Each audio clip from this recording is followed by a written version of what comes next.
Elon Musk, celui qui veut conquérir l'espace et les réseaux sociaux. Surtout de la part d'Emmanuel Macron, qui a toujours été assez friand de rencontres avec les grands patrons de la technologie, il rencontre une star mondiale. Parce que de fait, Elon Musk est désormais accueilli comme un chef d'État un peu partout, en France, dans 2 jours, il y a 1 mois, mais aussi en Chine, il y a 15 jours. Dans ce grand dessin-là, les gens sont des pions et on les déplace un peu au gré des circonstances.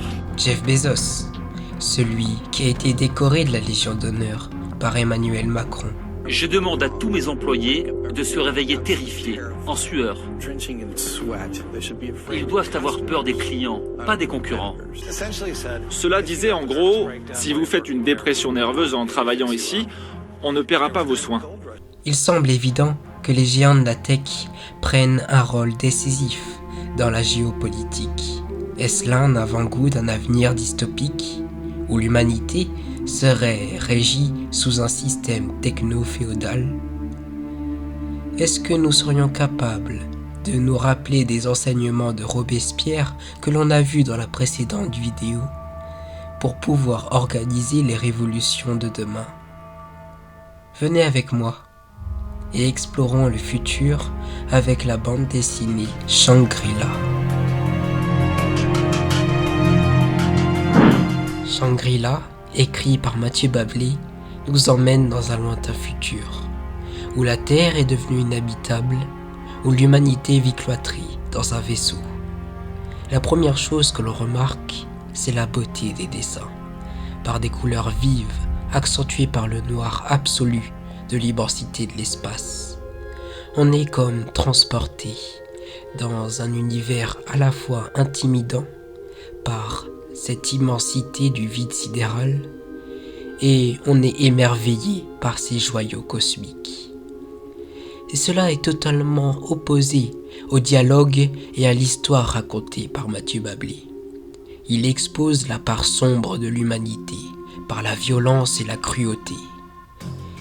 Et c'est comme si, après avoir réuni toute l'humanité dans un seul endroit, eh bien, on a condensé tout ce qu'il y a de pire dans notre société actuelle.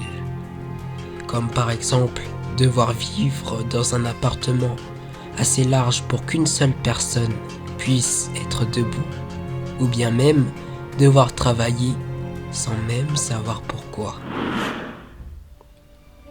On pourrait dire, comme notre protagoniste, que le travail est formidable.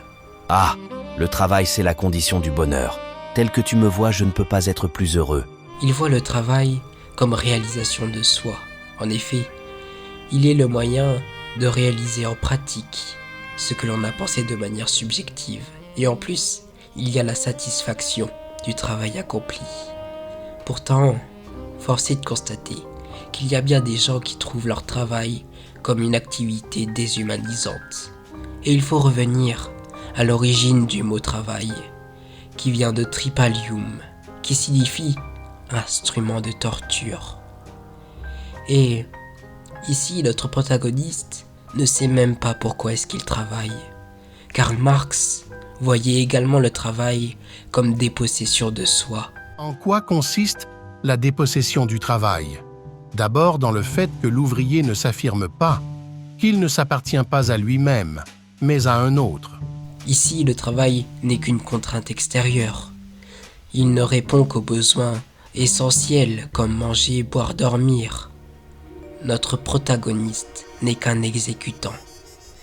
Il façonne un objet, il fait des recherches, mais tout cela lui est étranger. Le travail et son potentiel libérateur en théorie ne se réalisent pas en pratique. Et l'homme se voit condamné à ne pas pouvoir conquérir son humanité. Et la dépossession de soi est d'autant plus criante lorsque nous sommes dépendants des réseaux, comme pour manger, pour boire, pour avoir l'électricité. Celui qui a le contrôle sur ces réseaux, on le contrôle sur le peuple. Il se trouve que le vaisseau appartient à Tianzhu, une entreprise qui contrôle absolument tout. La nourriture, les médias, les téléphones, etc. Et pour mieux régner, ils endoctrinent le peuple avec une propagande au service de l'idéologie capitaliste. On peut voir absolument partout des slogans au service d'une société de consommation. On pourrait se dire que tout cela est peu crédible, car très peu subtil, mais comme le dit bien l'auteur, il n'y a pas de subtilité aujourd'hui. Et il se trouve que cette situation existe déjà, comme par exemple chez Amazon.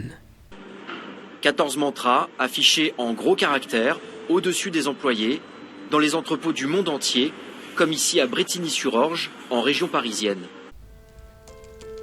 Mathieu Bablé imagine ici une société techno-féodale, c'est-à-dire que les géants de la tech ont un pouvoir sur l'homme et sur un territoire. Il y a un rapport de dépendance, car les derniers êtres humains vivent dans le vaisseau de Tianzhu, contrairement à aujourd'hui, où nous sommes libres de choisir notre exploiteur. Il y a une logique prédatrice, car les conflits se règlent par la violence. Il y a une subtilisation, car les moyens sont dilapidés dans la conquête spatiale, plutôt que dans les besoins de la société. Dans les meilleurs des cas, on devrait pouvoir financer la conquête spatiale, mais cela ne peut pas être au détriment du dernier peuple humain. Ou sinon, à quoi ça sert? Cela ne vaudrait pas la peine que l'on survive si l'on est méprisable. Notre valeur en tant qu'espèce est-elle assez bonne pour que l'on subsiste? Notre cœur est-elle plus légère que la plume? Et pour nous juger, il nous faudrait un avis extérieur. Et Mathieu Bablé va introduire une nouvelle espèce pour remplir ce rôle. Il s'agit des animaux-huides, des animaux au comportement humain.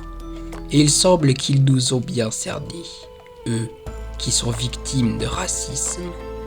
Et ils savent d'où vient ce racisme. En créant une minorité, on peut servir de défouloir à toutes les frustrations humaines.